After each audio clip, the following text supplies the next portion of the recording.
बिस्मिल्लाहिर्रहमानिर्रहीम। अल्हम्दुलिल्लाहि रब्बिल आलमीन वस्सलातु वस्सलामु अला सय्यिदिल अंबिया'i वल मुरसलीन व अला आलिहि व सहबिहि अजमईन, अम्मा बाद। इंशाअल्लाह आज अल्लाह ताला की तौफीक से सूरतुल आराफ के मज़ामीन और उसमें जो अल्लाह रब्बुल इज़्ज़त ने नसाइह, हिदायत और वाक़िआत बयान फरमाए हैं,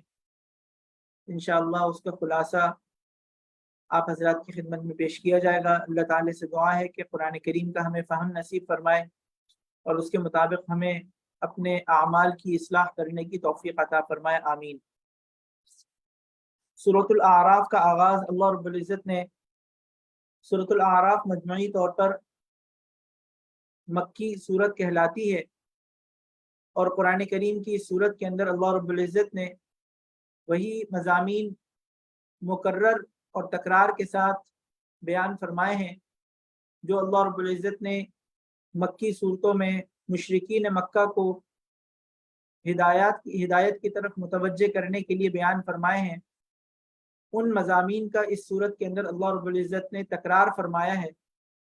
और यही कुरान करीम का उसलूब है कि कुरान करीम की उन सूरतों में जिन सूरतों में दावत का तज़किरा है,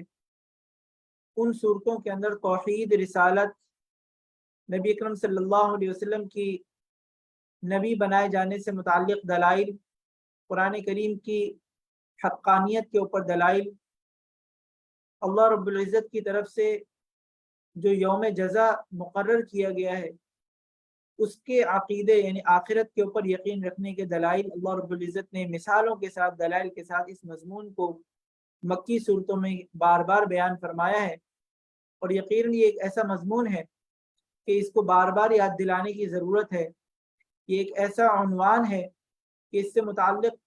अपने जहन को बार बार मुतवज्जे करने की इन चीज़ों की तरफ ज़रूरत है, इसलिए कि इन चीज़ों की तरफ बार बार तवज्जो, इन मज़ामीन की तरफ बार बार तवज्जो होने की वजह से इंसान के लिए अपने आमाल की इस्लाह आसान हो जाती है और इंसान के लिए अपने आमाल को अंजाम देते वक्त अल्लाह रब्बुल इज़्ज़त का ध्यान नसीब हो जाता है। कुरान करीम की सूरत का आगाज़ अल्लाह रब्बुल इज़्ज़त ने इस मज़मून से फरमाया है, अऊज़ु बिल्लाहि मिनश शैतानिर रजीम, बिस्मिल्लाहिर रहमानिर रहीम, अलिफ लाम मीम साद,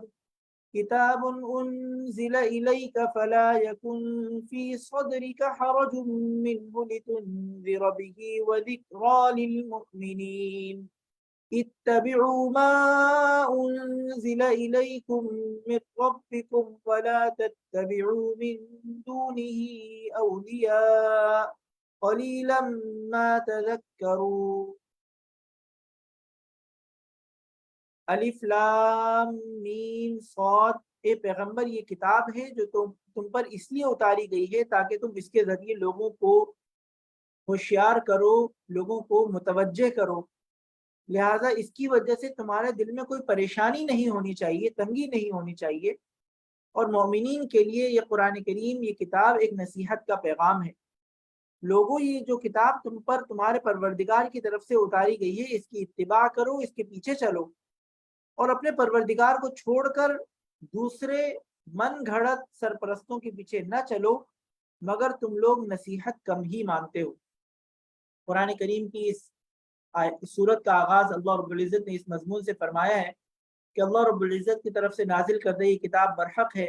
अल्लाह रब्बुल इज़्ज़त की तरफ से इस किताब के अंदर गुज़िश्ता अंबिया कराम अलैहिस्सलाम की तरफ उतारे जाने वाले जो मज़ामीन हैं उनकी तस्दीक भी है और इसी तरीके से दीगर अंबिया कराम अलैहिस्सलाम के वाक़यात के इसमें बयान भी है। और जिस तरीके से दीगर अंबिया कराम अलैहिस्सलाम को अल्लाह रब्बुल इज़्ज़त ने दावत के दीगर जिम्मेदारियाँ और फ़राइज़ बयान फरमाए हैं, इसी तरीके से कुरान करीम की कैफियत भी है, कुरान करीम के मज़ामीन भी इसी तरीके से हैं।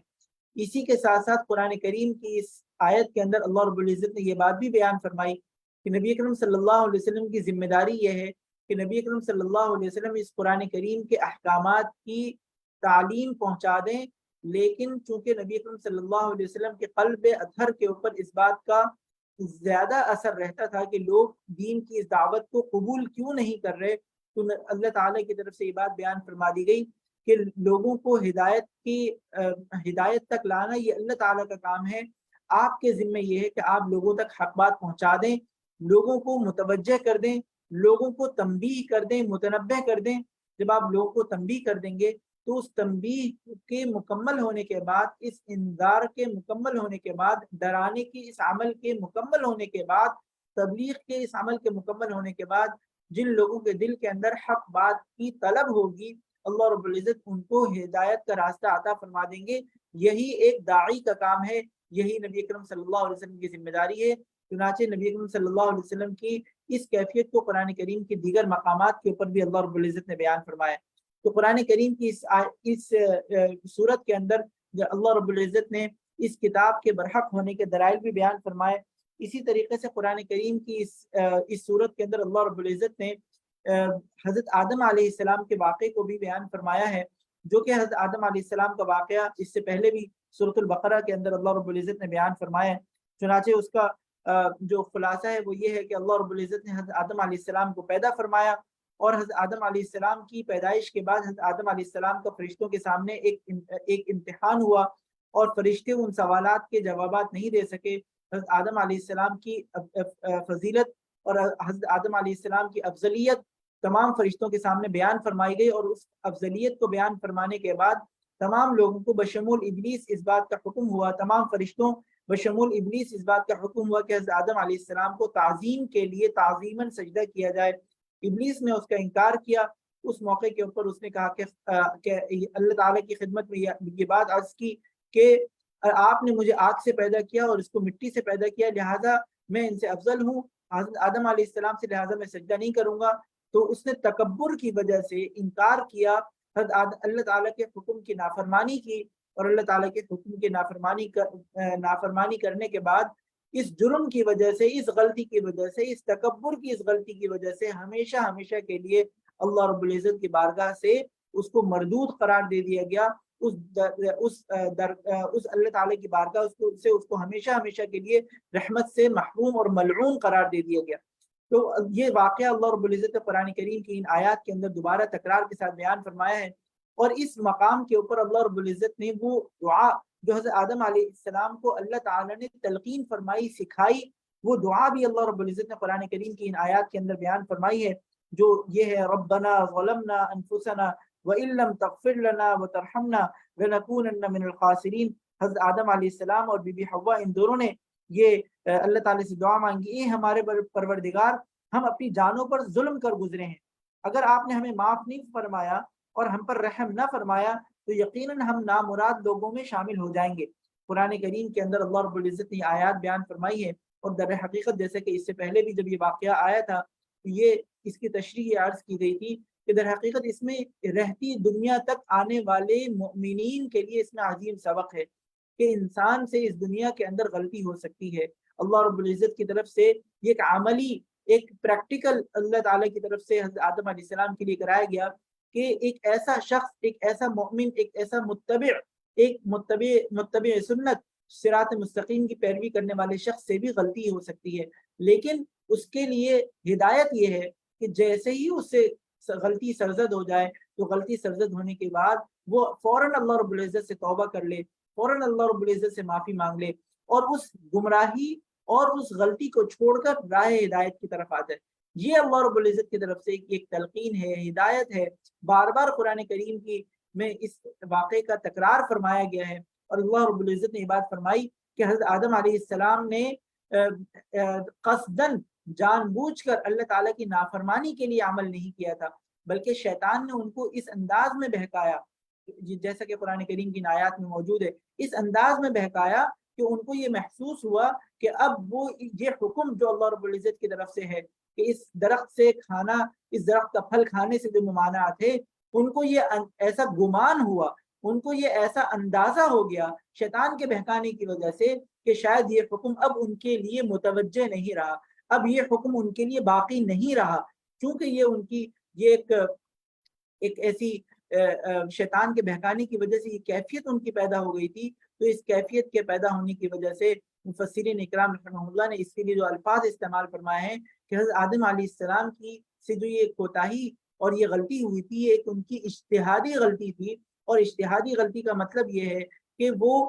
عمل صراط مستقیم پر رہنا چاہ رہے تھے، اللہ رب العزت کے احکامات کی پیروی پر اور اللہ تعالیٰ کی احکامات کی پیروی پر رہنا چاہ رہے تھے، لیکن شیطان نے ان کو ایسا گمراہ کر دیا، ایسے دلائل ان کے سامنے بیان کر دیے کہ ان دلائل کی وجہ سے ان کو یہ ایسا محسوس ہوا کہ اب یہ احکامات ان کی طرف متوجہ نہیں رہے، یہ ان کے لیے یہ حکم اور یہ ممانعت ان کے لیے باقی نہیں رہی۔ تو لہٰذا جو ہمارے لیے اس میں نصیحت ہے وہ یہ ہے کہ ہر اس غلطی کی طرف تنبیہ ہونے کے بعد جیسے ہی ہمیں کوئی اندازہ ہو جائے کہ ہم اللہ رب العزت کے حکم پر عمل کرنا چاہ رہے تھے لیکن راہ حق سے ہم پیچھے رہ گئے،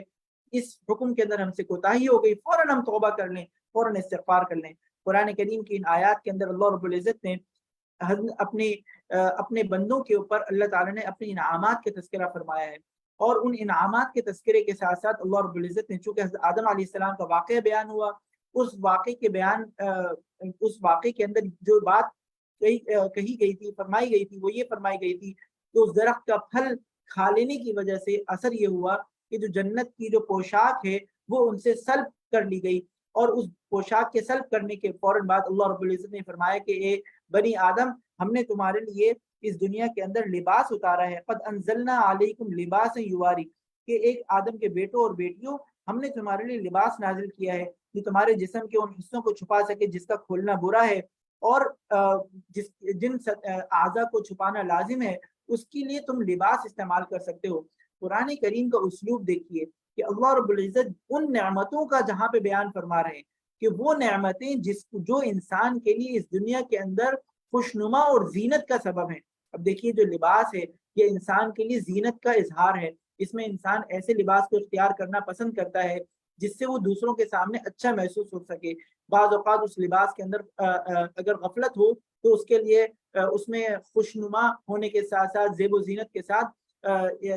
ریا کا بھی خطرہ رہتا ہے۔ تو یہ ایک ایسی اللہ تعالیٰ کی نعمت ہے کہ اس کے اندر ایک امتحان موجود ہے۔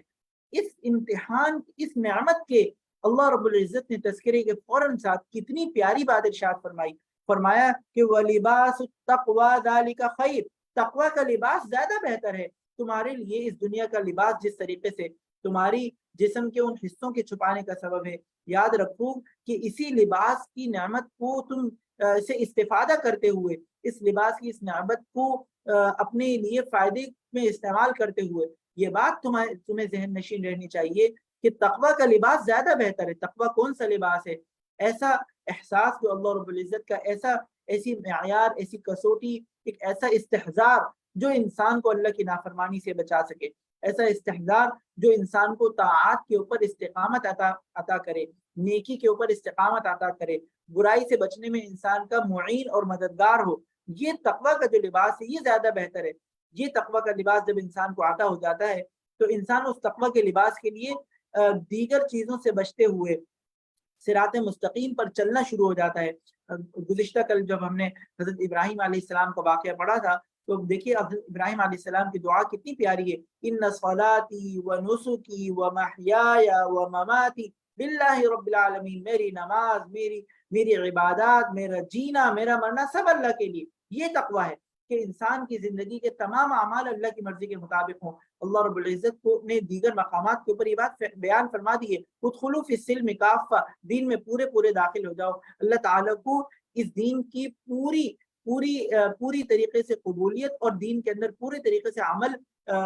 بہت محبوب ہے۔ اس کی طرف اللہ رب العزت نے بار بار متوجہ فرمایا ہے، اور قرآن کریم کی اس آیت میں بھی اس بات کی طرف توجہ دلائی گئی ہے۔ چنانچہ قرآن کریم کی ان آیات میں اللہ تعالیٰ نے توجہ دلایا کہ اے لوگوں، جب تم مسجد کی طرف جاؤ، خذوا زینتکم عند کل مسجد، جب نماز ادا کرنے کے لیے آؤ تو اپنے جسم پر اچھا لباس پہن کے آؤ۔ وکلوا واشربوا، کھاؤ پیو۔ یہ نعمتیں اللہ تعالیٰ بیان فرما رہے ہیں۔ جیسے ہی کھانے پینے اللہ تعالیٰ کی نعمتوں کا تذکرہ ہوتا ہے فوراً اللہ تعالیٰ اس بات کی طرف متوجہ فرما رہے ہیں، ولا تسرفوا، کھانا پینا، یہ سب تو لباس، کھانا پینا، یہ ساری وہ تمہاری نعمتیں ہیں کہ جس کی طرف تمہاری اشتہا بھی ہے۔ اشتہا کا مطلب کیا ہے کہ تم نفسانی طور پر ان چیزوں میں لذت اور خوشی محسوس کرتے ہو۔ انسان لباس میں نفسانی طور پر خوشی اور لذت محسوس کرتا ہے، کھانے میں محسوس کرتا ہے، طعام میں محسوس کرتا ہے، پینے میں محسوس کرتا ہے، اس کے اندر خوشی محسوس کرتا ہے۔ آگے بڑھ چڑھ کر اس کے لیے इंतजामात करता है। अल्लाह ताला फरमा रहे हैं वला तुसरिफू, इन चीजों का इस्तेमाल करो, ये अल्लाह की नेमत है लेकिन इसराफ से बचते हुए। ऐसा इस्तेमाल तुम्हारे लिए इन नेमतों का मुनासिब जायज नहीं है जो इसराफ की तरफ ले जाए, अल्लाह ताला की नाफरमानी की तरफ ले जाए, अल्लाह ताला की नेमतों को जाय करने की तरफ ले जाए। इस चीज से अपने आप को बचाओ। तो लिहाजा इसके अंदर हमारे लिए सबक ये है कि अल्लाह ताला इस बात की तरफ मुतवज्जे फरमा रहे हैं कि तुम इन तमाम अल्लाह ताला की नेमतों को इस्तेमाल करो, लेकिन इन नेमतों को इस्तेमाल इस अंदाज में करो कि अल्लाह ताला की तरफ इंसान का ध्यान रहे, अल्लाह ताला की नेमतों की तरफ इंसान का ध्यान रहे। और ये उसी वक्त होगा जब हम हर मौके के ऊपर अल्लाह ताला की इस नेमत का इस्तेहज़ार अपने दिल में बिठाएंगे, दुआ अदइया मासूरा, उन मसनून दुआओं का एहतमाम करेंगे जो मसनून दुआएं नबी अकरम सल्लल्लाहु अलैहि वसल्लम ने तलकीन फरमाई है। मस्जिद में दाखिल होते वक्त, मस्जिद से निकलते वक्त, घर में दाखिल होते वक्त, घर से निकलते वक्त, ये दुआ इंसान को क्या सिखाती है? इंसान जब घर में आता है सुकून महसूस करता है, जब घर में दाखिल होने की दुआ पढ़ता है तो दिल अल्लाह ताला की तरफ मुतवज्जे होता है कि ये अल्लाह की नेमत है, अल्लाह की अता करता है। घर से निकलता है तो अल्लाह से दुआ करते हुए निकलता है कि जिस मकसद के लिए जा रहा हूँ, तो ये हर मौके के ऊपर अल्लाह ताला उस मकसद में मुझे कामयाब फरमाए। तो ये दुआएं इंसान को ये सिखाती हैं कि इंसान हर मौके के ऊपर अल्लाह ताला से अपना ताल्लुक मजबूत करे, अल्लाह ताला से अपना ताल्लुक जोड़े, ताकि इंसान के लिए अल्लाह ताला की जो नेमतें हैं उन नेमतों में उन नेमतों का इस्तेमाल इस अंदाज में आसान हो कि वो नेमतें इंसान के लिए रहमत का सबब बने, खुदा न खास्ता ये नेमतें इंसान के लिए ज़हमत और वबाल का सबब न बने।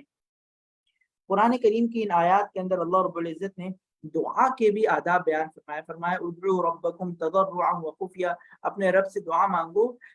खुफिया यानी पोशीदा तौर पर, चुपके चुपके और आजिज़ी के साथ। और इस दुआ के अंदर उदउ रब्बकुम खौफन व तमअ, तो दुआ की आदाब में 4 आदाब कुरान करीम की इन आयात में अल्लाह ताला ने बयान फरमाया, 4 कैफियत बयान फरमाई कि अल्लाह ताला से दुआ मांगते वक्त इंसान के अंदर 4 कैफियत होनी चाहिए। वो 4 कैफियत ऐसी हैं जो दुआ मांगने वाले की दुआ को मजबूत बनाती हैं, मांगने वाले की दुआ के अंदर ऐसी कैफियत पैदा फरमा देती हैं, पैदा कर देती हैं कि वो कैफियत अल्लाह ताला को महबूब है। पहली कैफियत आजिज़ी, यानी इंसान के तजर्रो आजिज़ी कि इंसान अल्लाह ताला से इस अंदाज में दुआ मांगे कि वो अपने आप को आजिज़ अल्लाह ताला के सामने बताए, अल्लाह ताला की कुदरत कामिला, अल्लाह ताला के कादिर मुतलक होने का इस्तेहज़ार इंसान के दिल में हो, और इंसान अल्लाह ताला से गिड़गिड़ा कर ये दुआ मांगे, ए अल्लाह आप कादिर मुतलक हैं, मेरे पास मैं आपकी रहमत, आपकी मदद, आपकी नुसरत के बगैर, आपकी इजाजत के बगैर इस दुनिया में कुछ नहीं कर सकता। आपकी रहमत का मोहताज हूँ। हर लम्हे अपने जिस्म की तमाम आज़ा के कारामद रहने के लिए, अपने दफ्तर के, कारोबार के, तिजारत के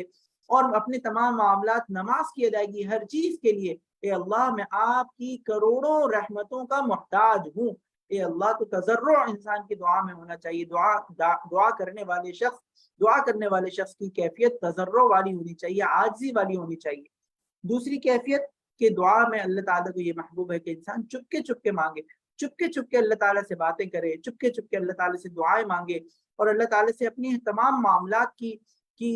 का बयान करे, अपनी हाजात का बयान करे। तो लिहाजा खुफिया दुआ करना, खुफियतन दुआ करना, तजर्रुआन दुआ करना, ये अल्लाह ताला को महबूब है। ये अल्लाह ताला सिखा रहे हैं मोमिन को कि इस अंदाज में दुआ की जाए। इसी तरीके से खौफन व तमअ, खौफ भी होना चाहिए दुआ करने वाले शख्स में, कि दुआ करने वाले शख्स की दुआ में होना चाहिए अल्लाह जहन्नुम से हमें पनाह अता फरमा, आपके अजाब से हमें डर लगता है अल्लाह, आपके इंतकाम से हम खौफ खाते हैं, आप जहन्नुम बहुत बुरी जगह है रहने की, ए अल्लाह आप हमें उससे बचा लीजिए। ए अल्लाह हम आपकी नाफरमानी से डरते हैं, आपके अजाब से डरते हैं, आपकी पकड़ से, आपके मुआवजे से, आपकी नाराजगी से, आपके गजब से अल्लाह हम पनाह मांगते हैं। अल्लाह का डर होना चाहिए। और इसी तरीके से तमा का मतलब उम्मीद, और उम्मीद भी होनी चाहिए कि ए अल्लाह हम बहुत उम्मीद रखते हैं। इस उम्मीद के साथ इंसान मांगे कि अल्लाह ताला इन दुआओं को कबूल फरमाएंगे। तो लिहाजा इंसान को अल्लाह ताला की ज़ात से उम्मीद होनी चाहिए। बिल्कुल इसी तरीके से कि अल्लाह ताला के पास तमाम वसाइल हैं, ये तमाम वसाइल के मालिक अल्लाह ताला हैं। तो लिहाजा जब इंसान की दुआओं में की कैफियत में उम्मीद होगी और अल्लाह ताला की नाफरमानियों से बचने, अल्लाह ताला के अजाब का एक डर होगा और इंसान खुफियतन गिड़गिड़ा कर अल्लाह ताला से दुआ मांगेगा, तो ये दुआएं कभी भी रायगा नहीं जाती। اللہ ताला नबी अकरम सल्लल्लाहु अलैहि वसल्लम की हदीस मुबारक का मफहूम है कि जन्नती जन्नत में बहुत सारे नियामतों को महसूस करके ये पूछेगा कि या अल्लाह ये मेरे किन अमाल का सिला है, तो उसको बताया जाएगा कि ये तुम्हारी उन दुआओं का सिला है जो तुमने दुनिया में मांगी थी, लेकिन वो दुआएं अल्लाह ताला की तरफ से कबूल नहीं हुई थी। तो उसकी ये तमन्ना होगी कि काश मेरी दुनिया में कोई दुआ ही कबूल ना होती। तो लिहाजा ये अल्लाह ताला की से मांगी जाने वाली कोई दुआ ज़ाय नहीं होती। तमाम दुआएं अल्लाह ताला के यहाँ अजर का सबब है, अल्लाह ताला के यहाँ से इनामात के मिलने का जरिया है। कुछ इस दुनिया के अंदर अल्लाह ताला अता फरमा देते हैं, कुछ अल्लाह ताला आखिरत में अता फरमाएंगे। अल्लाह ताला हमें इन तमाम आदाब के साथ दुआ करने की और दुआ मांगने की अल्लाह ताला हमें तौफीक अता फरमाए। इस सूरत के अंदर दीगर अंबिया इकराम अलैहिस्सलाम के वाक़यात भी अल्लाह रब्बुल इज़्ज़त ने बयान फरमाए हैं। हज़रत मूसा अलैहिस्सलाम के वाक़यात अल्लाह ताला ने तफसील के साथ बयान फरमाए हैं कि हज़रत मूसा अलैहिस्सलाम को अल्लाह ताला ने नबी बनाकर भेजा फ़िरऔन के मुकाबले में। और खुसूसियत के साथ कुरान करीम की इस हिस्से में अल्लाह रब्बुल इज़्ज़त ने जो वाक़या बयान फरमाया है और तफसीली वाक़या जो सूरह ताहा में और दीगर सूरतों में मौजूद है, लेकिन खुसूसियत के साथ कुरान करीम के इस हिस्से में फ़िरऔन की तरफ फ़िरऔन और उसकी कौम को नाफरमानी के बार बार नाफरमानी की वजह से जो बार बार आज़ाब आए, अल्लाह रब्बुल इज़्ज़त ने उस वाक़े का तज़किरा कुरान करीम की इस सूरत के अंदर बयान फरमाया है। तो बार बार आज़ाब के आने के बाद ये लोग हज़रत मूसा अलैहिस्सलाम से दुआ करते थे कि दरख्वास्त करते थे कि आप अल्लाह ताला से दुआ कर लीजिए, ये आज़ाब हमसे टल जाए तो हम आपकी बात मान लेंगे, अल्लाह ताला पर ईमान ले आएंगे। जब आज़ाब टल जाता तो वो दोबारा नाफरमानी के ऊपर कायम हो जाते थे, नाफरमानी पर रहते थे। कुरान करीम की इन आयात के अंदर अल्लाह रब्बुल इज़्ज़त ने इन वाक़यात के अंदर इन सबक आमोज़ वाक़यात को बयान फरमाया है ताकि उससे नसीहत हासिल की जाए। और इसी तरीके से हज़रत दीगर अंबिया इकराम अलैहिस्सलाम के वाक़यात, हज़रत शुएब अलैहिस्सलाम का वाक़या और इसी तरीके से हज़रत सालेह अलैहिस्सलाम की कौम के वाक़यात, हज़रत कौम आद के वाक़यात अल्लाह रब्बुल इज़्ज़त ने कुरान करीम के इस हिस्से के अंदर बयान फरमाए हैं। इसी तरीके से कुरान करीम के इस हिस्से के अंदर अल्लाह रब्बुल इज़्ज़त ने आखिरत का जो तज़किरा है उसको तफसील के साथ बयान फरमाया है। चुनांचे अल्लाह ताला ने बयान फरमाया है कि जब ये लोग यानी कि मुशरिकीन और मोमिनीन आखिरत में हमारे पास पहुंचेंगे तो हमारे पास पहुंचने के बाद इनके आपस में मुकालमात होंगे। और अल्लाह ताला फरमा रहे हैं कि जब भी ये तमाम वो लोग जो नाफरमान हैं इस दुनिया के अंदर अल्लाह ताला की अहकामात को नहीं मानते थे, दोज़ख में जब इनको जहन्नुम में दाखिल होने का हुक्म दिया जाएगा तो उस मौके के ऊपर अल्लाह ताला फरमा रहे हैं कि जब अल्लाह ताला ये फरमाएंगे जाओ जिन्नात और इंसानों के उन गुरोहों के साथ तुम भी दोज़ख में दाखिल हो जाओ जो तुमसे पहले गुजर चुके हैं। तो इस तरह जब भी कोई नया गुरोह, नई जमात दोज़ख में दाखिल होगी तो वो अपने जैसों पर लानत भेजेगी, यहाँ तक कि जब एक के बाद एक सब इसमें इकट्ठे हो जाएंगे तो उनमें से जो लोग बाद में आए थे वो अपने से पहले वालों आने वालों के बारे में कहेंगे, ए हमारे परवरदिगार, इन्होंने हमें गलत रास्ते पर डाला था, इसलिए इनका आग का अजाब दुगना कर दीजिए। अल्लाह ताला फरमाएंगे सभी का अजाब दुगना है, लेकिन तुम्हें अभी पता नहीं है, अभी तुम्हें उस अजाब का पता नहीं है। और पहले आने वाले बाद में आने वालों से कहेंगे कि तो फिर तुमको हम पर कोई फौकियत तो हासिल नहीं हुई, लिहाजा जो कमाई तुम खुद कर रहे हो उसके बदले में अजाब का मजा चलो। अल्लाह रब्बुल इज़्ज़त फरमा रहे हैं इस दुनिया के अंदर इंसान को ये मुतवज्जे रहना चाहिए, तंबीह रहनी चाहिए कि वो किसके पीछे चल रहा है, नेक लोगों के पीछे चल रहा है या बुरे लोगों की इक्तिदा कर रहा है। उसको इंसान के जिम्मे लाजिम है, मोमिनीन के जिम्मे लाजिम है कि वो नेक लोगों की पैरवी करें। इसलिए कि आखिरत के अंदर अल्लाह रब्बुल इज़्ज़त इसका मुजाहरा फरमाएंगे, इसका मुशाहिदा फरमाएंगे कि लोग इसका मुशाहिदा करेंगे कि ये जो कुफ्फार हैं, गुनाहगार अपनी गुमराही का वबाल दूसरों के ऊपर डालेंगे। हर आने वाली जमात दूसरों से कहेगी, पहले वालों को गुमराही का सबब अपने गुमराह होने की जो वजह है कि अल्लाह इन्होंने हमें गुमराह किया था। और उस मौके के ऊपर अल्लाह रब्बुल इज़्ज़त की तरफ से कहा जाएगा कि एक दूसरे के ऊपर गुमराही के ये इल्जामात डालने की जरूरत नहीं है। तुम सबको इस दुनिया के अंदर अल्लाह रब्बुल इज़्ज़त ने अक्ल दी थी, समझ दी थी, इख्तियार दिया था, तुमने अपनी जिद, इनाद, गुमराही को खुद मुंतखब और खुद इख्तियार किया था, लिहाजा तुम सबको आज इस अजाब का मजा चखना होगा। अल्लाह रब्बुल इज़्ज़त ने कुरान करीम की आयत में दीगर मुकालमात को भी बयान फरमाया है कि जो अहले ईमान है जब ये पुकार कर कहेंगे कि तमाम शुक्र अल्लाह ताला का है जिसने हमें इस मंजिल तक पहुंचाया। और इन अल्लाह ताला हमें इस बात का मुशाहिदा हो गया कि हमारे अंबिया इकराम अलैहिस्सलाम बिल्कुल सच्ची बात लेकर आए थे। और ये जन्नती अहले जन्नत दोज़ख वालों से पुकार कर कहेंगे کہ ہمارے پروردگار نے ہم سے جو وعدہ کیا تھا ہم نے اس کو بالکل سچا پایا ہے، اب تم بتاؤ کہ تمہارے پروردگار نے جو وعدہ کیا تھا کیا تم نے بھی اس کو سچا پایا؟ وہ جواب میں کہیں گے ہاں، اور اس کے بعد پھر اللہ تعالیٰ کی طرف سے پکارنے والا پکارے گا، اللہ کی لعنت ہو ان ظالموں کے اوپر۔ یہ لوگ تمنا کریں گے، اہل جنت سے درخواست کریں گے ذرا اپنی نعمتوں کا کچھ حصہ ہمارے اوپر ڈال دو، کچھ پانی وغیرہ ڈال دو، ہم تکلیف میں ہیں۔ تو اس موقع کے اوپر اللہ رب العزت کی طرف سے ان کی گفتگو کو قطع کر دیا جائے گا۔ یہ وہ تمام آخرت کے مکالمات ہیں، قیامت کے مکالمات ہیں جو اللہ رب العزت نے قرآن کریم کے اندر پیشگی بیان فرما دی ہے، اور اس بات کی طرف متوجہ فرمایا جا رہا ہے کہ دیکھو آخرت کے اندر اہل ایمان اللہ تعالیٰ کی طرف سے نعمتوں میں ہوں گے، اور اہل کفار جو ہیں جو لوگ کفر کے اوپر ہیں، اس دنیا کے اندر ہدایت کے اوپر نہیں ہیں، آخرت میں وہ سزا بھگتیں گے اور وہ سزا کا سامنا کریں گے، ان سزاؤں کا ان کو سامنا کرنا ہوگا۔ یہ اللہ رب العزت نے قرآن کریم کی آیات کے اندر بار بار تفصیل کے ساتھ مختلف مثالوں کے ساتھ بیان فرمایا ہے۔ اس دنیاوی اسباب، دنیاوی مادی چیزوں کو اللہ رب العزت نے لہو و لعب یعنی کھیل تماشے کی چیزیں قرار دیا ہے، اور کھیل تماشے کی جو چیز قرار دیا ہے اس کی جو وجہ یہ ہے کہ یہ جو دنیا ہے اور اس دنیا کے اسباب ہیں، دنیا کی جو نعمتیں ہیں، یہ تمام نعمتیں ایسی ہیں کہ ان نعمتوں کے اندر مشغول ہونے کے لیے انسان کی طبیعت مائل ہوتی ہے، اور انسان کی طبیعت جب ان چیزوں کی مشغولیت کی طرف مائل ہوتی ہے تو یہ در حقیقت انسان کے لیے ایک امتحان پر مشتمل ہوتی ہے یہ بات کہ انسان ان نعمتوں کو حاصل کرنے کے لیے، اس کی تگ و دو کرنے کے لیے، اس کے لیے کوشش کرنے کے لیے اس کا انہماک کس درجے کا ہے۔ اگر اس کا انہماک اس درجے تک ہو جاتا ہے کہ وہ اللہ کی نافرمانی کے ساتھ ان چیزوں کو حاصل کر رہا ہوتا ہے تو ایسی صورت میں یہ تمام چیزیں اس کو دھوکے میں مبتلا کر دیتی ہیں، گمراہی میں مبتلا کر دیتی ہیں۔ چنانچہ وغرتہم الحیات الدنیا، دنیا کی زندگی نے ان کو دھوکے میں مبتلا کر دیا، اور وہ دھوکہ یہ ہے کہ وہ سمجھتے ہیں کہ دنیا کی ساری نعمتیں ہمیں حاصل ہو گئی تو اس کا مطلب یہ کہ اللہ ہم سے خوش ہے، اس کا مطلب یہ کہ اللہ ہم سے راضی ہے، یہ ان کو دھوکہ لگ جاتا ہے۔ اور اگر یہ تمام دنیاوی اسباب، اس کے لیے کوئی کی جانے والی تگ و دو، اس کے لیے کی جانے والی کوششیں اگر اللہ کی نافرمانی کے بجائے اللہ تعالیٰ کی فرما برداری کے ساتھ ہوتی ہیں، صرف حلال کا انسان انتخاب کرتا ہے، ہر حرام سے بچتا ہے، ہر نافرمانی سے بچتا ہے، اللہ کے بتائے ہوئے حقوق کو پورا کرتا ہے، تو یہ ساری چیزیں اللہ تعالیٰ کی طرف سے کہ نعام ہوتی ہیں، رحمت ہوتی ہیں، اور وہ تمام چیزیں در حقیقت اس انداز میں انسان کے لیے رہتی ہیں کہ وہ آخرت میں کامیابی کا سبب بنتی ہے۔ یہ انبیاء کرام علیہ السلام کے واقعات، قیامت کے بعد پیش آنے والے مکالمے، اللہ رب العزت کی طرف سے قرآن کریم کے یہ آیات در حقیقت یہ متوجہ کر رہی ہیں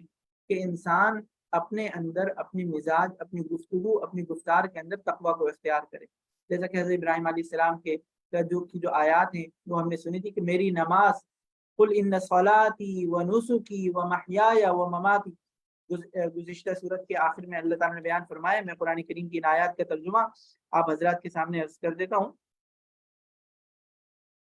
کہ پیغمبر صلی اللہ علیہ وسلم قل اننی ہدانی ربی الی صراط مستقیم، آپ کہہ دیجئے کہ میرے پروردگار نے مجھے ایک سیدھے راستے پر لگایا ہے، اور دینا قیما ملت ابراہیم حنیفہ، یہ ایک ایسا دین ہے جو کہ کجی سے پاک ہے، حضرت ابراہیم علیہ السلام کا دین، وما کان من المشرکین، اور حضرت ابراہیم علیہ السلام پوری طرح یکسو ہو کر اپنا رخ اللہ تعالیٰ کی طرف سے کیا ہوا تھا، وہ شرک کرنے والوں میں سے نہیں تھے۔ قل ان صلاتی و نسکی و محیای و مماتی للہ رب العالمین، اور آپ یہ کہہ دیجئے بے شک میری نماز، میری عبادت، میرا جینا مرنا سب کچھ اللہ کے لیے جو تمام جہانوں کا پروردگار ہے، لا شریک لہ وبذلک امرت وانا اول المسلمین، اس سے کوئی شریک نہیں ہے، اور مجھے اس بات کا حکم دیا گیا ہے کہ میں سب سے پہلے سر جھکانے والا ہوں، مجھے اس بات کا حکم دیا ہے کہ میں اس کے آگے سب سے پہلے سر جھکانے والا ہوں۔ آپ کہہ دو کہ کیا میں اللہ کے سوا کوئی اور پروردگار تلاش کروں، حالانکہ وہ ہر چیز کا مالک ہے، اور جو کوئی شخص جو کوئی کمائی کرتا ہے اس کا نفع نقصان کسی اور پر نہیں، خود اسی پر پڑتا ہے، اور کوئی بوجھ اٹھانے والا کسی اور کا بوجھ نہیں اٹھائے گا، اور پھر تمہارے پروردگار کی طرف ہی تم سب کو لوٹنا ہے، اس وقت وہ تمہیں وہ ساری باتیں بتائے گا جن سے تم اختلاف کیا کرتے تھے۔ قرآن کریم کی آیات ہمیں متوجہ کر رہی ہیں کہ ہم اپنے تمام اعمال میں اللہ تعالیٰ کی طرف دھیان رکھیں، اللہ تعالیٰ کی احکامات کی طرف دھیان رکھیں۔ اللہ تعالیٰ سے دعا ہے کہ اللہ تعالیٰ میں قرآن کریم کی آیات کا مکمل مفہوم نصیب فرما دیں اور اس کے مطابق اپنے عمل کو درست کرنے کی توفیق عطا فرمائے۔ وآخر دعوانا ان الحمد للہ رب العالمین۔ السلام علیکم ورحمۃ اللہ وبرکاتہ.